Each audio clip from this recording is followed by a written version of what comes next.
देश के अंदर दो नमूने हैं, एक दिल्ली में और एक लखनऊ में बैठते हैं। जब देश में कोई चर्चा होती है तो तुरंत वह देश छोड़ करके भाग जाते हैं, और मुझे लगता है कि यही आपके बबुआ के साथ भी हो रहा होगा।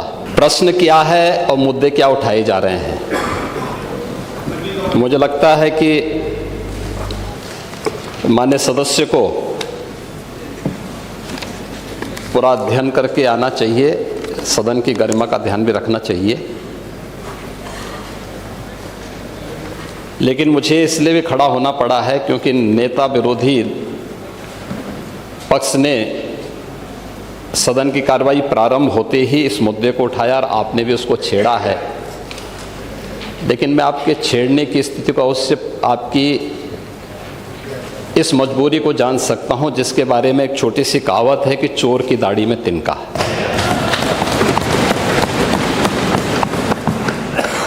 प्रश्न है नकली दवाओं के सेवन से होने वाली मौतों के बारे में, जिसके बारे में उनको उत्तर दिया गया है कि इस प्रकार के कोई भी प्रकरण अभी तक उत्तर प्रदेश सरकार के संज्ञान में नहीं है। दूसरा, समय समय पर इस दिशा में खाद्य सुरक्षा और औषधि प्रशासन विभाग के द्वारा छापेमारी की कार्रवाई भी होती है। उत्तर प्रदेश के अंदर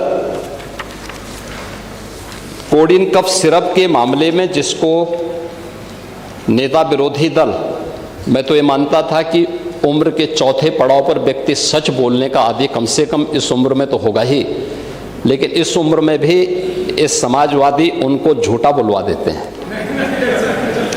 इस उम्र में तो कम से कम उसे झूठ मत बुलवाओ भाई,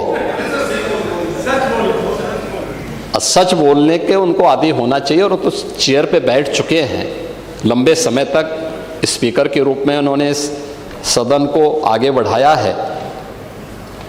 कोडिन कफ सिरप से उत्तर प्रदेश के अंदर कोई मौत नहीं हुई है। एक। दूसरा, इस मामले में एनडीपीएस के अंतर्गत कार्रवाई होगी। ये उत्तर प्रदेश सरकार इस मामले को कोर्ट में जीती है, उत्तर प्रदेश ने इस मामले को लड़ा है। तीसरा, उत्तर प्रदेश में इसका जो सबसे बड़ा होलसेलर, जो बड़े होलसेलर हैं, जिसको सबसे पहले एसटीएफ ने पकड़ा था 2016 में, उसको लाइसेंस समाजवादी पार्टी ने जारी किया था। जो फोटो रिलीज हो रही है, देश के अंदर दो नमूने हैं, एक दिल्ली में और एक लखनऊ में बैठते हैं। जब देश में कोई चर्चा होती है तो तुरंत वह देश छोड़ करके भाग जाते हैं, और मुझे लगता है कि यही आपके बबुआ के साथ भी हो रहा होगा। वह भी देश से फिर जाएंगे इंग्लैंड की सैर सपाटे में, और आप लोग यहां चिल्लाते रहेंगे। महोदय, कोडिन कफ सिरप का मुद्दा जो इन्होंने उठाया है, मुद्दा था नकली दवाओं के सेवन के कारण होने वाली मौतों का, और उसके बारे में हमने पहले ही बताया है कि नकली दवा के कारण होने वाले मौत के प्रकरण की कोई भी बात अभी तक शासन के संज्ञान में नहीं आई है, और समय समय पर एफएसडीए विभाग इसको लेकर के छापेमारी करती है, कार्रवाई करती है। कंपनियों में भी इस प्रकार की कार्रवाई होती है। यूपी के अंदर कोडिन कफ सिरप, इसके केवल स्टॉकिस्ट हैं, होलसेलर हैं, इसका यहां पे प्रोडक्शन नहीं होता है। ये मध्य प्रदेश में, हिमाचल में और अन्य राज्यों में होता है। और जो मौत के प्रकरण सामने आए हैं, वे मौत के प्रकरण अन्य राज्यों में आए हैं। जिन राज्यों में आए हैं, वह जो भी प्रकरण सामने आए हैं, यह तमिलनाडु में बने हुए एक सिरप के कारणों सामने आई है। ये पूरा प्रकरण इलीगल, यानी इसमें एडिटेशन का भी नहीं है, यह इलीगल डाइवर्जन का है।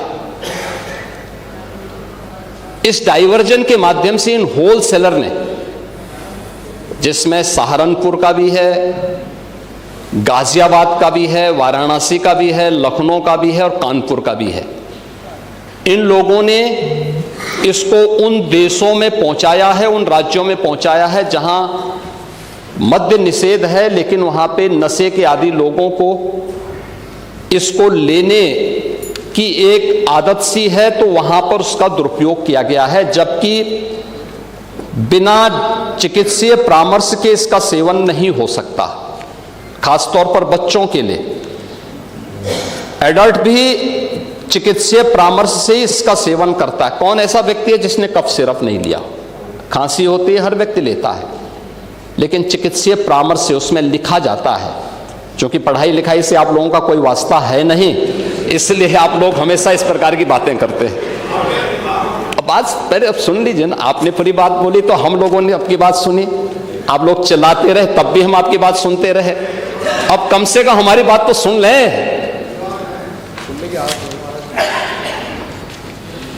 ये कार्रवाई सरकार ने की है और सरकार ने इसके लिए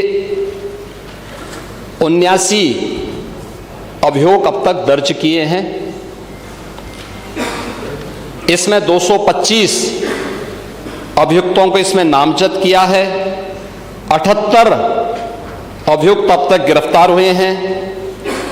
134 फर्म पर एक छापेमारी की कार्रवाई हुई है और इसमें अब तक जिन क्षेत्रों में ये आई हुई अलग अलग राज्यों से जुड़े हुए यह सभी केंद्र हैं और मुझे लगता है अगर आप इसकी गहराई में जाएंगे तो घूम फिर करके वही मामला है कि वो कहीं ना कहीं कोई ना कोई समाजवादी पार्टी से जुड़ा हुआ नेता या उनसे जुड़ा हुआ कोई ना कोई व्यक्ति उसकी चपेट में आता है। और इलीगल ट्रांजैक्शन भी जो हुआ है वह भी आपकी लोहिया बहाने के एक पदाधिकारी के अकाउंट के माध्यम से हुआ है।